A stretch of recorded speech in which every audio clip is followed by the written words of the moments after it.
Hi, everybody. Thank you for joining my talk today. I hope you've been having a good time on the conference up till now. So yeah, I'm going to talk about BlueHound. It's an open source tool I created kind of to bridge the gap and let defenders use things like Bloodhound and GraphDB and things like that kind of have been giving the attackers an edge for a while. And I think it's time that we kind of fight back. Yeah, so that's the logo over there. I'll move one slide up. So just a little bit about myself. I've been in the IT cybersecurity industry for over 15 years now. I've been doing both offensive and defensive work. Been starting off from like penetration testing and stuff like that, doing research, working with startup companies, managing teams. So kind of been around. I'm currently working at Zero Network. It's a company, a startup company where we do micro-segmentation at scale, and basically let you MFA everything. Other than that, you can find me on Twitter, LinkedIn, everywhere else. And I encourage you to check out some of our other open source projects, namely RPC Firewall and LDAP Firewall, which let you audit and block these specific protocols. So RPC and LDAP are notoriously hard to manage in Windows. So these tools let you kind of decide what you want to go through, what you want to block. LDAP Firewall is my latest tool that I posted. And for example, it lets you block things like Bloodhound and BlueHound that I'll show today, just by blocking some of the LDAP requests that happen towards the DC. So you can find everything on our GitHub page, and you're always welcome to reach out to me and say hi. So just as a background, and I assume most of you here already know this, but just so we have some shared baseline. So what does the cyber attack actually look like, and how does this relate to BlueHound? So if we imagine our network, usually will have some host that will get infected by attacker. That'll be like the starting point. So you can see the attacker here on the left side, and usually we'll have some target that we want to reach. Let's say this server on the right side, where we have all of the data that we want to steal. And usually the attacker will not have, or hopefully will not have, direct access to that server. Either a network will block him, or the user will not have permission to connect to it.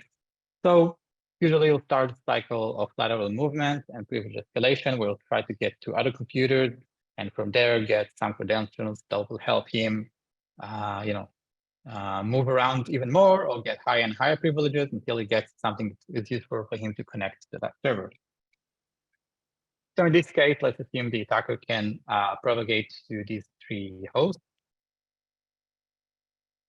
And we have some IT admin that connects to this host, leaving his credentials behind. There's a bunch of different ways to get those credentials, either in a hash format or plain I assume again that this is all kind of familiar to everybody. But once this happened, our attacker can actually connect to that server and use that credentials to get to his target, and basically game over. So Bloodhound is a tool, in case you don't know it, and they were the first one to actually take that concept and map it to a graph database, in this case Neo4j, and take that concept, and instead of applying it to like classic SQL database, where you have tables and rows and columns, things like that, it's not really applicable to this use case. Instead, we have a graph database, which means we have nodes and relationships. So for example, on the left, we have a user, Bob, and that's our node. And that node has a relationship to another group called helpdesk. And the relationship type is member of. So this means the user is a member of the group. Why is that important? Because once the user is a member of a group, the user has basically the same permission as that group. And that group has administrative privileges to the computer in the middle. That's prod server 1. So again, now we can see that user 1 basically have administrative permission to that computer, and that can go on and on and on. It could be, in a bunch of different groups, it could be nested groups and things like that. Then we have another user, prod admin, that has a session open on that computer, prod server 1. So now if an attacker gets to that computer, he can steal that credentials. And let's assume that that user has the ability to add members to the domain admin group. So basically now that user can add himself to the domain admin groups. So we can see that we now have this mess of a bunch of different, call it misconfigurations. But basically, user Bob has the same permissions as the domain admin group, even though he's not directly a member of it. But for all cases and purposes, he's exactly the same as any domain admin. He just needs to take a short path to get there, and that's exactly what Neo4j lets you do. There's a query that's called shortest path, which means I know the starting node, which is Bob. I know where I want to go, which is the domain admin group. Find me the shortest path to get there. And that's exactly what it will do. It will calculate for a few minutes and then spit out this information. And then all that an attacker needs to do is follow this really simply, jumping around till he gets where he needs to. And this kind of eliminates a lot of the guessing work, which we used to have back in the day, where we try to jump around, between different servers and between different hosts and try out different users, not really know what we're doing, and basically just try our best to find a user that helps us. Once we have BlueHound, we just run it, and we can query everything, and our project is now, instead of days, can take minutes or hours. All right, so BlueHound and other tools like that really shifted the forces in cybersecurity. And I think this was always the case, where the red team really had the upper hand, unfortunately, and not the blue team. Red team meaning, attackers, penetration testers, adversaries, things like that. Blue team, of course, it's us, the defenders. And really, I think there's a lot of reasons why this happens, but I think there's three kind of main points that I wanted to discuss here. One of them is that the red team has a really strong community. It's always been about like the individual efforts and people coming together. Maybe it's more novel like in the movies, but there are a lot of blogs, Twitter, forums, YouTube videos, a lot of things. CVEs getting published, Metasploit, all these framework and things that really help if you want to get into this field and start doing this. There's a lot of tools and stuff that you can find online and get into it. There's a lot of community sense around that. Second thing is, as an attacker, called it one and done. Basically, you just need one path to win. We don't care if you patch 4,999 computers. If you left this one computer unpatched, that computer has one user that can lead to another server, and that server can lead you somehow to the domain admin. That's all it takes. I don't care if you fix most of the problems. I just need a few problems connected together. And lastly, the red teams really have all the time in the world based on their motivation and how long they want to spend on it. But usually they're not really bound. If you move to the blue team side, first of all, we kind of fragmented the industry set, unfortunately, because we're dealing more with the corporate world. So now we tend to keep things close to our chest. We don't really like sharing what we're doing, sometimes not even tech that we have. If we write detections, we're not really willing to share them all of the time. And there are some efforts towards fixing that, namely this conference that you're all on now. But things like Micro, for example, that was mentioned before.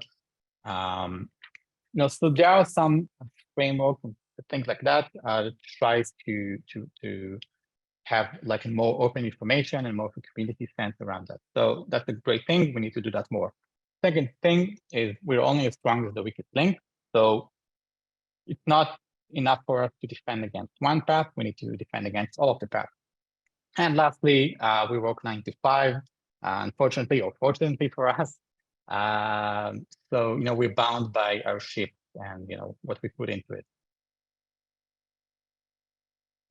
So just to explain the second point a little bit further, this is what we call red heaven. As an attacker, we said we only need one path, so we have this path. This is, by the way, a picture from BlueHound, in case you haven't seen it before. We have the user on the left side. We search for a path to get to the domain admin. We just follow this nice path here, and we get where we want. Game over. 15 minutes in and out. On the blue side, we have what we call blue hell, which is what happens if you try to defend against all of the possible paths. We don't know where we're responding from. We don't know where we're ending. There's, could be millions of paths, and it's just imagine it's really hard to understand what you need to do as a defender when you're running BlueHound. So when we started out this project, we'll start thinking, what do defenders actually need in order to, come together and kind of fix these issues? So the first thing is collection. So BlueHound, if you've ever run it, you basically start a collection. It does what it needs to, finish, then you upload it to the Neo4j database, and it's analyzed, and you get the result, and that's basically it. So it's nice if you just need it for like a specific pen test or a project, something like that. But there's no easy way to automatically collect that data. So that's something that we really want to improve on and add even more types of collection. So BlueHound, namely, really deals with like user permissions, but what about networking information? What about vulnerability information? There's a lot of different contexts that could really help us narrow down what we're looking for. So for example, Matt could tell you there's a path from computer A to computer B, but maybe computer A can't really connect to computer B because maybe there's a firewall in between or something like that that is blocking it. Second part is analysis. So this is basically two parts. One of them is we're aware that not everybody is an expert in cyber attacks. Not everybody is an expert in how to use Neo4j. We wanted to provide a lot of value out of the box, so people can just download it, run it, get value out of straight away, even if you haven't had much experience with this technology before. But then on the other side, also let you like deep dive and be like a good starting place to get into this, to this technology. So you can expand, you can deep dive into things, you can see what's going on, and you can learn how to use it and expand it for your needs. Third thing is customization. Every network is different. Every company has different technologies. We wanted to give you the ability to add your own data into it and create your own queries. We provided a lot of queries out of the box, but you might want to modify them. You want to add more queries, get the information that you need.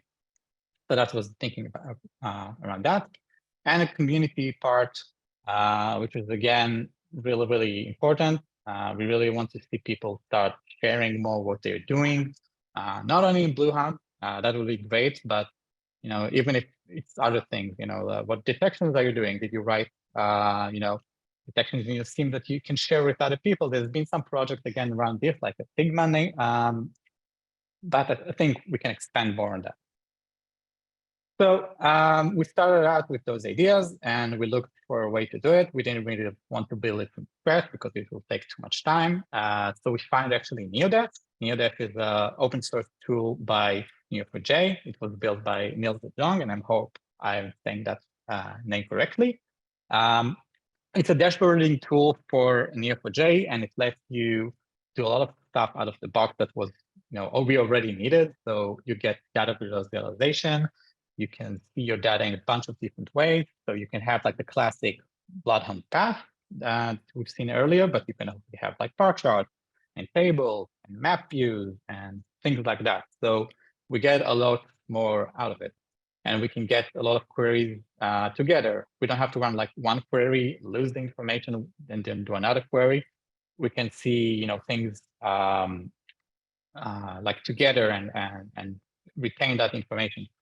We also get Cypher query editor. Cypher is the query language used in Neo4j, so it's kind of like SQL, but for graph database.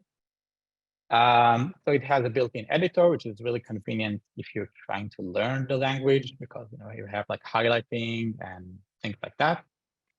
and dashboard sharing, which was really critical for us, the ability to export the dashboard, import the dashboard, so you can really start sharing things that you created with other people.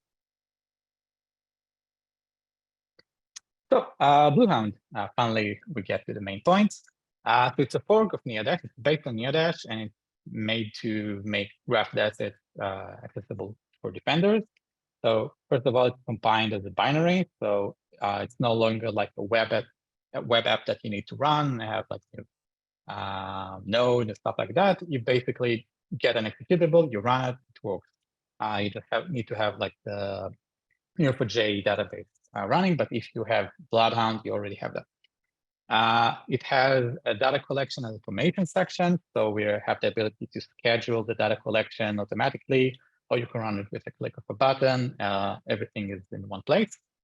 We increased the coverage, so we actually added two new scripts. One of them is for collecting network information, so understanding which host can communicate with other hosts. This is based on another open source tool that we created called CornerShot, and I don't want to go too much into details about how this works, but you can check it out on our Git page if you're interested. But basically, it lets you understand remotely if computer A has network connectivity to computer B, and so on.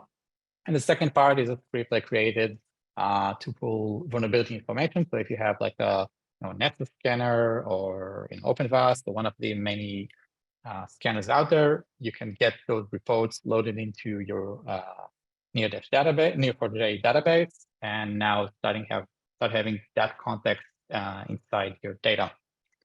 And lastly, I mentioned before, we have the pre-built queries, so you can just download and run, even if you don't want to mess with anything, just run it, you can see results.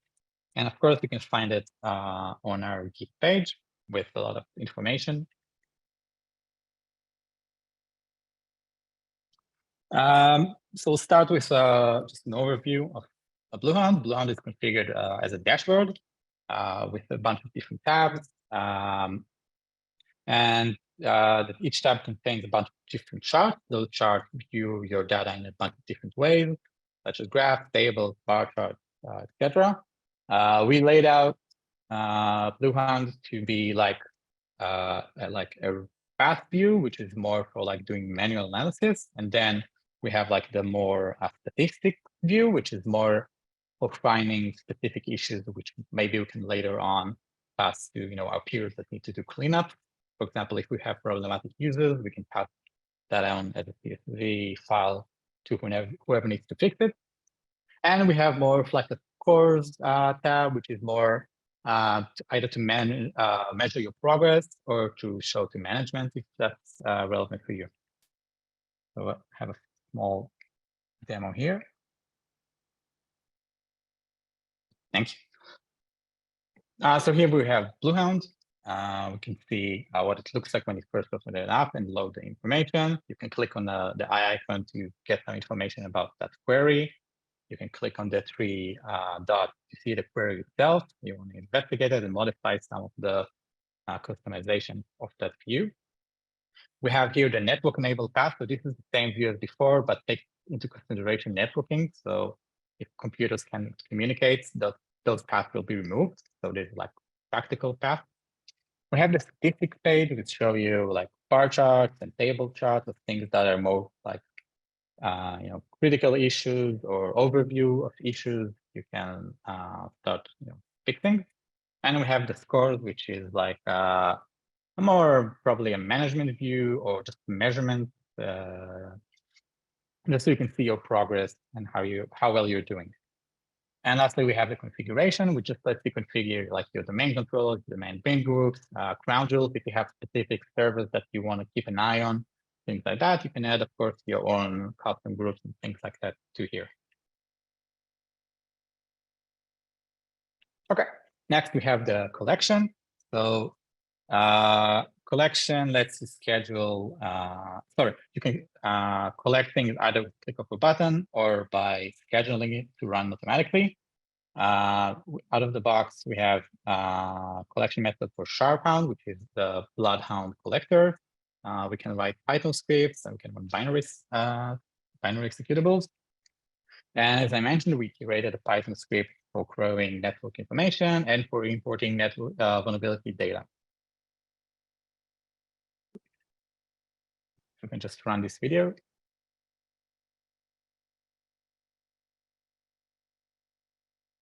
Thanks. So this is what the collection view looks like. Basically, we have all of the different tools here. You can click on a tool to see the different properties, like the path, the argument that I get, the download link if you don't have it. You can, of course, modify it.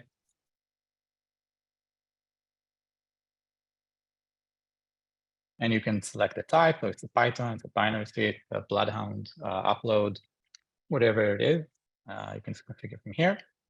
You can, of course, also add your own tools. So if you've created your own tools, you can add it. You can run the tools either one by one or run it everything, and then you can use the toggles to turn off specific tool that you don't want maybe to run. You can use the plus to add a new tool. If you have a new binary or Python script that you create to load information. And you have the schedule button that lets you decide, on some frequency to run the collection. So in this case, we want to run it every Monday. And then behind the scenes, new schedule task will be created that will tell BlueHound to run with the specific flags that tell it just to collect information and not actually, run the UI. So you can run it behind the scenes.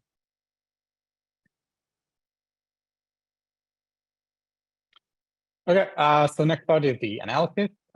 So we try to include a lot of useful queries out of the box to run on your environment. And again, these are organized in like 3 views, like the path view, which is more for deep dives, the statistics, which is more overview, and scores, which is more for measurement. And let's see how we can use that to start to see like different kinds of issues in our network.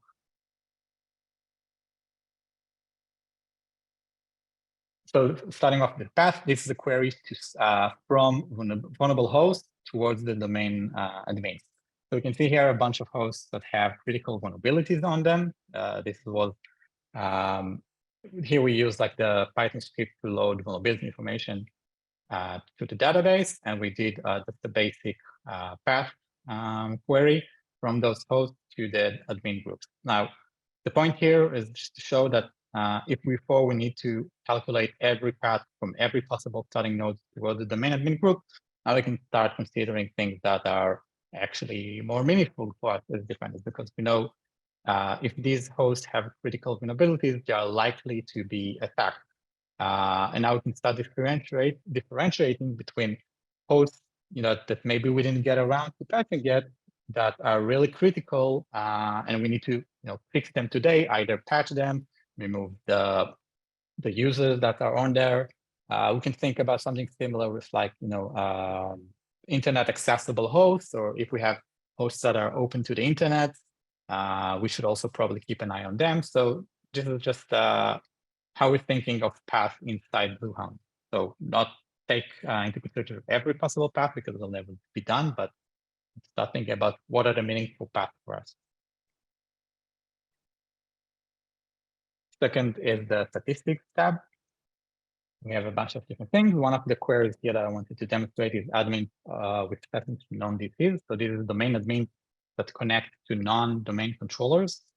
And we have the ability here to also export to CSV.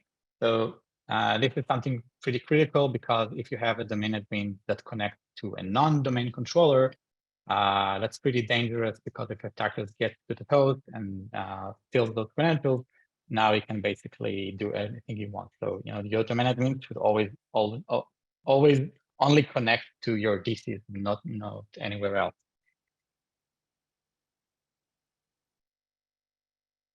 And the last part is our scores tab. So we have just a few things here, like a vulnerable host. So this is the percent of your hosts that have critical vulnerabilities. So when we get the information like from the vulnerability scanner, we only look at critical, like hosts with critical level vulnerabilities, and not all the vulnerabilities, because that could be all of the hosts or a lot of the hosts. So we only really want to look at things that actually have exploits out in the wild and things like that. So that one thing, we have users with path to domain admin. So the percentage of users that can get to domain admin in the network, this should ideally be 0, but it's hard to get that down to 0. But we can see that with today with 14%, the next month we're down to 8, and we did good improvement. So next, customization. We really try to give a lot of customization out of the box. From NeoDash, we got like the tabs, the queries, and the charts. We let you again do new data types. You can change the graph icons if you want to. So just to demonstrate, we can see how we can add a new query or a new tab and a new query for our own needs. So in this case, let's assume we want to monitor our crown jewel server. So an example of that. So here we have a configuration tab, and we have a configuration for crown jewel. So these are servers that we want to monitor, and we have crown jewel admin. So we can get this for Active Directory, but for this purpose, I just manually added them here. So it'll be easier to see. And we can create a new tab called crown jewels and create a new query. So I just created a new query here. You'll see it in a second, but these are crown jewel RDP users. So the query here basically looks for users that can RDP into computers. That user can either directly RDP or is a member of a group that lets it RDP. And the computer needs to be in the crown jewel server, but the user is not in a crown jewel admin, which was we defined earlier. And now we want to see all of those. So now once we run it, we'll basically be able to see all of the users that shouldn't have any admin privileges on the crown jewels, but are able to RDP to it.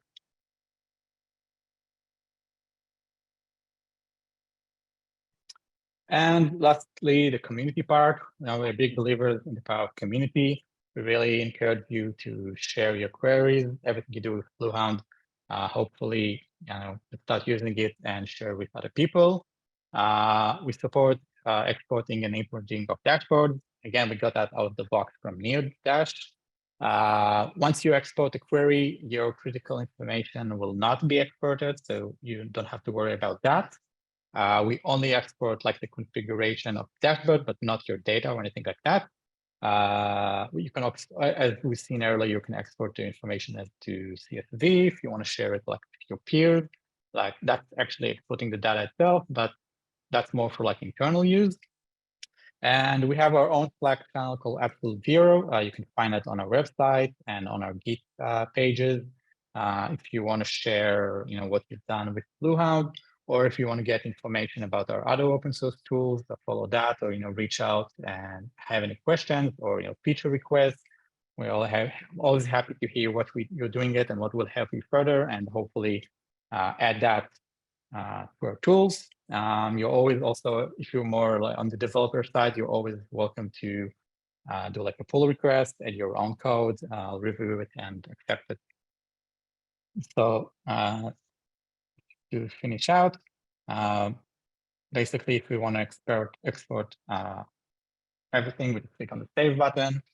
It will be saved as a JSON file. Now we can load it on another BlueHound instance, just load it from file. And the nice thing here is that you can also see all of the queries that were defined. So if you want to take at all of the queries in one place, instead of like going to each chart by itself and click on 3 buttons, but kind of cumbersome. So here you can just see all of the queries at once. You can use it also like to learn a little bit about how NeoDash works, how Neo4j works, learn the language. So that's pretty useful. And yeah, thank you. That was my talk.